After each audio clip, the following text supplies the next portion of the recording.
ভারতবর্ষের 140 কোটি মানুষের আজকে মান সম্ভ্রম ধুলোয় মিটিয়ে দিয়েছে। আমরা এর যোগ্য প্রতিবাদ করছি এবং এর বিহিত ব্যবস্থা চাইছি। কেন আজ মণিপুর এত অশান্ত হবে? আমরা নাকি দাবি করি ভারতবর্ষের সৈন্যবাহিনী সবচেয়ে সর্বশ্রেষ্ঠ। কেন্দ্রীয় সরকার নাকি দাবি করে ভারতবর্ষে শান্তি বিরাজ করছে। কি ধরনের শান্তি?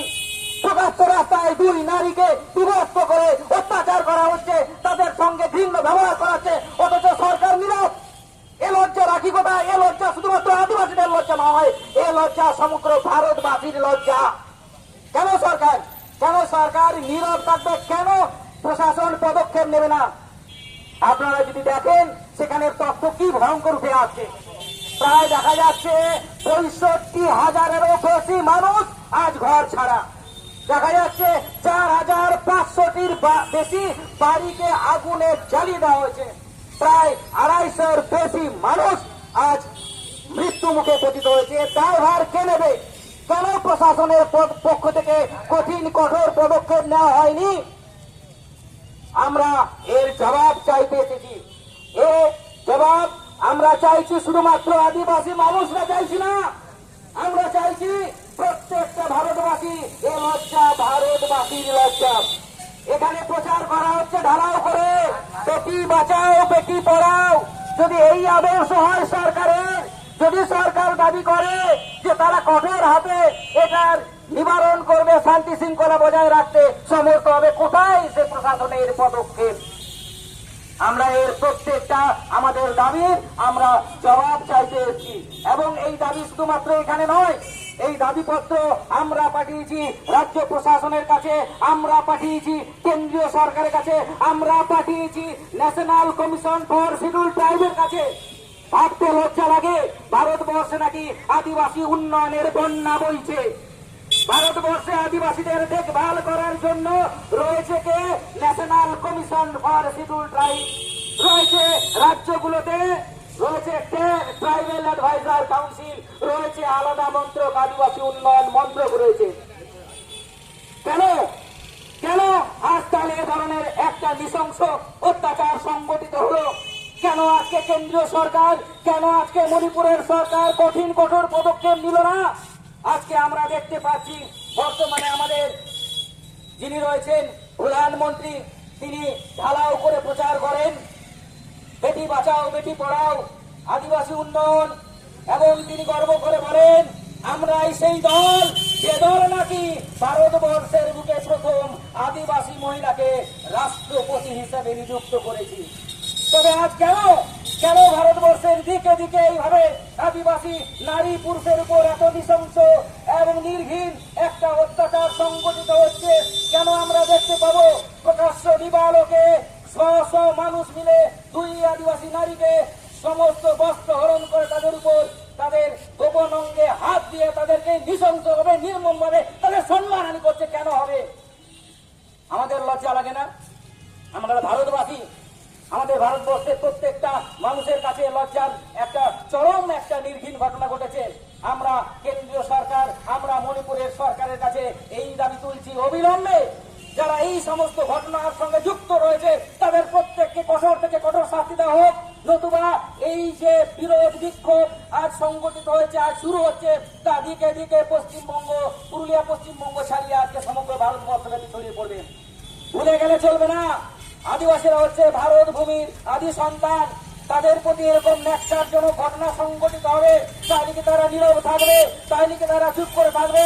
ইতিহাসের পাতা খুলে দেখুন, যখন ইংরেজরা ভারতবর্ষটাকে দখল করলো, যখন তাদের স্টিম রোলার চালালো অত্যাচারের নিপীড়নের, তখন ভারতবর্ষের বুকে প্রথম আন্দোলনে সামিল তারা হয়েছিল। তারা বলেছিল ব্রিটিশ মুক্ত ভারত চাই, আবহাওয়া দিশম আবহাওয়া রাজ। কারা বলেছিল? সেই আদিবাসী জনগোষ্ঠী। তাদের উপরে আজকে এরকম একটা ন্যাক্কারজনক ঘটনা সংঘটিত হচ্ছে। আর অদ্ভুত ব্যাপার, আমাদের মাননীয় প্রধানমন্ত্রী বিদেশ সফর করছেন, ভারতবর্ষের আদর্শকে বিদেশে বিদেশে ছড়িয়ে দিচ্ছেন, নিজের ঘর সামলানোর ক্ষমতা নেই, আর এদিকে বিশ্ববাসীর কাছে বিশ্বগুরু হওয়ার স্বপ্ন দেখছেন। আমরা ধিক্কার জানাই। আমাদের কোন রাজনৈতিক এজেন্ডা নাই, আমরা কোন রাজনৈতিক দলের মুখাপেক্ষী নই, আমরা কোন রাজনৈতিক দলের দাবিদার করি না। যেখানে এই আদিবাসীদের উপর অত্যাচার সংগঠিত হবে সেখানে এই আদিবাসী সম্প্রদায়ের মানুষ এইভাবে সমবেত হবে, এইভাবে ধিক্কার জানাবে এবং প্রয়োজন পড়লে আদিবাসীরা এই বিক্ষোভ, এই বিরোধকে চরম পর্যায়ে নিয়ে যেতেও পিছপা হবে না। আপনারা জানেন আমাদের ভারতের সংবিধান রয়েছে এবং আমাদের সংবিধানকে নাকি বিশ্বের বৃহত্তম সংবিধান বলা হয়। সেই সংবিধানে যেখানে অ্যাট্রসিটি অ্যাক্টের মতো আইন রয়েছে, সেই রকম একটা অর্থাৎ আদিবাসীদের উপর যাতে অত্যাচারতা লাঞ্ছনা না হয় তার জন্য অ্যাট্রসিটি অ্যাক্ট রয়েছে।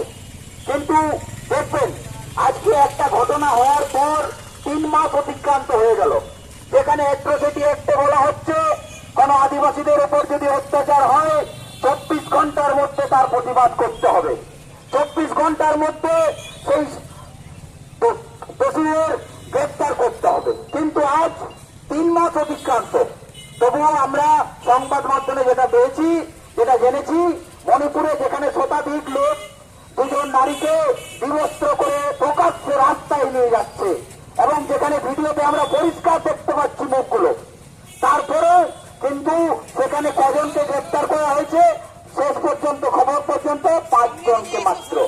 তাহলে ভাবুন প্রশাসন কি করছে। দ্বিতীয় প্রশ্ন হচ্ছে, আপনারা যদি মণিপুরের ভিডিওগুলো দেখেন, প্রকাশ্য রাস্তায় আগ্নেয়াস্ত্র নিয়ে যেখানে আমাদের সশস্ত্র বাহিনীরা, যেখানে আমাদের কেন্দ্রীয় বাহিনীর যে সেনারা সেই রকম অস্ত্রশস্ত্র ব্যবহার করেন না, সেই রূপ অস্ত্রশস্ত্র নিয়ে নারীদের উপর, বাচ্চা মেয়েদের উপর গুলি চালানো হচ্ছে।